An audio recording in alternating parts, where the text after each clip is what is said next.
सभी स्नेही जनों एवं सुधी साधकों को सादर वंदे। जय श्री कृष्ण। श्रीमद् भगवद गीता अध्याय 6 आत्म संयम योग और आज का श्लोक है श्लोक संख्या 5। आइए इसका पठन वाचन करें और फिर इसके बाद इसका सरल सार और भाव जानने का, समझने का, ग्रहण करने का प्रयास करते हैं। उद्धरेदात्मनात्मानं नात्मानमवसादयेत् आत्मैव ह्यात्मनो बन्धुरात्मैव रिपुरात्मनः। इसका सरल शाब्दिक अर्थ इस प्रकार है कि अपने द्वारा अपना संसार समुद्र से उद्धार करे और अपने को अधोगति में नहीं डाले, क्योंकि यह मनुष्य आप ही तो अपना मित्र है और आप ही अपना शत्रु है। यानी one should not lift oneself by one's own efforts and should not degrade oneself, for one's own self is one's friend and one's own self is one's enemy।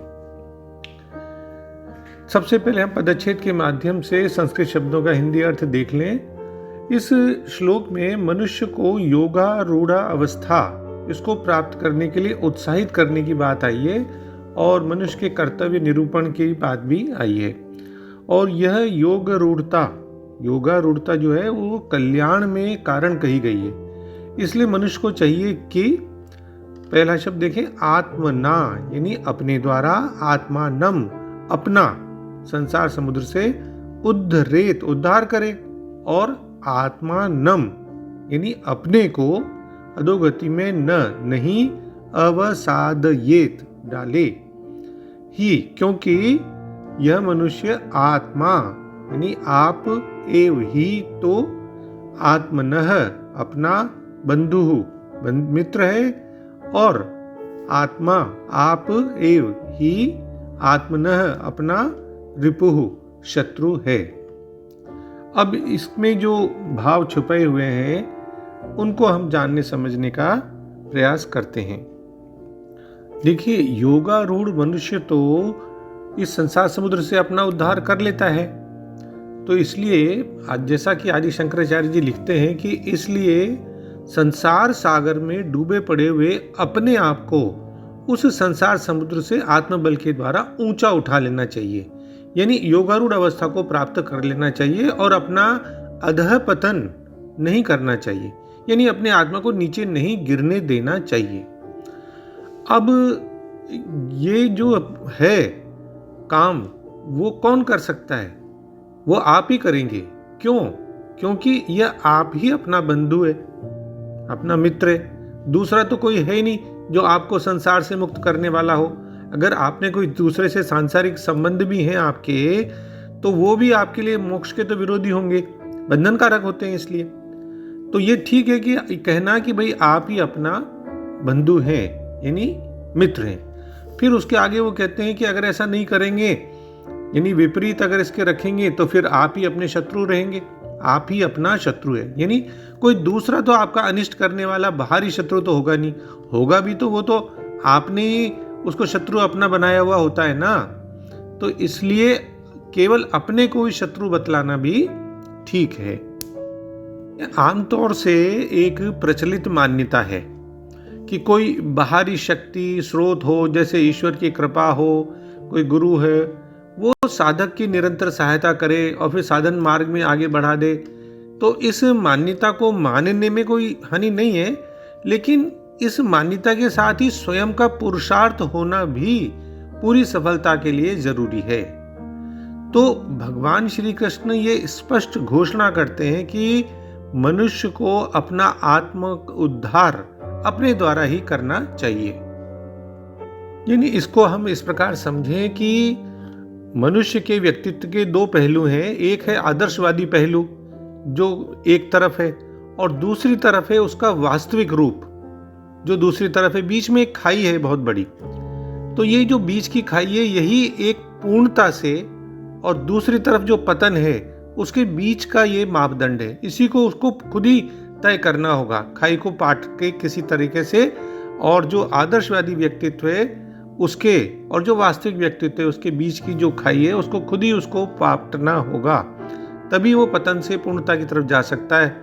और उसको कभी भी पूर्णता से पतन की ओर आना नहीं चाहिए। और इसके लिए हमें ही हमारी बुद्धि और विवेक का उपयोग करना पड़ेगा। तो जब बुद्धि की ये विवेक सामर्थ्य जो है वो एक चंचल स्वभाव के मन को संयमित करने में लग जाती है, तब वही मन श्रेष्ठ और दिव्य स्वरूप के साथ ऊंचा उठ करके युक्त हो जाता है। और यही आत्मोद्धार है। और आत्मोद्धार का ये कार्य हम किसी को ठेका दे के नहीं करा सकते कि भाई कॉन्ट्रैक्ट पे करा लिया, नहीं। हर एक साधक को यह कार्य स्वयं ही करना होगा। और नितांत अकेले चलने का ये एक तरह का मार्ग है। कोई भी गुरु भी हो, कितने भी बड़े, वो पूरी जिम्मेदारी अपने ऊपर नहीं ले सकते। और न कोई शास्त्र इस मुक्ति का वचन दे सकता है आपको। पूजा की कोई भी वेदी अपने आशीर्वाद मात्र से आपको एक निकृष्ट अवस्था से एकदम उत्कृष्ट अवस्था में नहीं ला सकती। हाँ, ये ठीक है कि आत्मविकास के मार्ग में गुरु, शास्त्र, मंदिर, ग्रंथों, सभी का, मार्गदर्शकों का, इनका अपना स्थान है, इनका मतलब भी है, प्रभाव भी है। फिर भी हमें तो स्वयं को ही मुक्त करने का मुख्य कार्य हमें करना होगा, और वो हमें स्वयं ही करना होगा। मॉडर्न साइकोलॉजी में भी हम देखें तो उसमें भी सेल्फ एनालिसिस का एक प्रोसेस बताया गया है। और उसमें यही तो समझाया जाता है कि हम अपनी गलतियों को, कमियों को, दोषों को देखें, समझें और उनको दूर करें, उनका त्याग करें, और फिर जहाँ तक हो सके संभव श्रेष्ठ जीवन व्यतीत करें। तो एक तरह से यहाँ भी भगवान श्री कृष्ण एक आपका पूर्ण उपचार हो जाए उसका वर्णन करते हैं। भगवान हमें सावधान करते हैं कि आत्मा का अधःपतन नहीं होने दें, और ये काम हमें स्वयं ही करना होगा। और इसी श्लोक की दूसरी पंक्ति में एक महान विचार को बहुत ही सुंदर शैली में व्यक्त किया गया है कि हम स्वयं ही अपने मित्र हैं और स्वयं ही अपने शत्रु भी हैं। क्योंकि निम्न स्तर के मन का उत्थान उच्च स्तर तक संभव है। यदि मन हमारा श्रेष्ठ गुणों के प्रभाव में आने के लिए तत्पर है, तैयार है, तो वह हमारे द्वारा ही होगा। दोनों विकल्प मनुष्य के सामने प्रस्तुत हैं कि वो किसे चुनता है, ये उसकी इच्छा पर निर्भर करता है। इस श्लोक में जो आत्मा शब्द है उसको बहुत से विद्वानों ने मन यह मानकर भी इस श्लोक के भाव को समझाने का प्रयास किया है। जैसे स्वामी श्रील प्रभुपाद जी कहते हैं कि मनुष्य को चाहिए कि अपने मन की सहायता से अपना उद्धार करे और अपने को नीचे न गिरने दे। यह मन बद्ध जीव का मित्र भी है और शत्रु भी है। वे स्पष्ट रूप से लिखते हैं कि यहाँ पर इस बात पर बल दिया गया है कि मन को इस प्रकार प्रशिक्षित किया जाए कि वह बद्ध जीव को अज्ञान के दलदल से निकाल सके। और इस बात को सपोर्ट करते हुए स्वामी शील प्रभुपाद जी अमृत बिंदु उपनिषद को भी कोट करते हैं, जिसमें कहा है मन एव मनुष्याणाम कारणम बंध मोक्ष योहो। यानी जिस पूरे श्लोक का अर्थ है कि मन ही मनुष्य के बंधन और मोक्ष का भी कारण है। इंद्रिय विषयों में लीन मन बंधन का कारण है और विषयों से विरक्त मन मोक्ष का कारण है। तो पहली पंक्ति का इसमें भाव स्पष्ट है कि इसलिए साधक को शास्त्र हो, भगवान, गुरु, किसी में भी जिसमें वो विश्वास रखता हो, श्रद्धा और विश्वास करके तथा उनकी आज्ञा के अनुसार चलकर स्वयं अपना उद्धार कर लेना चाहिए।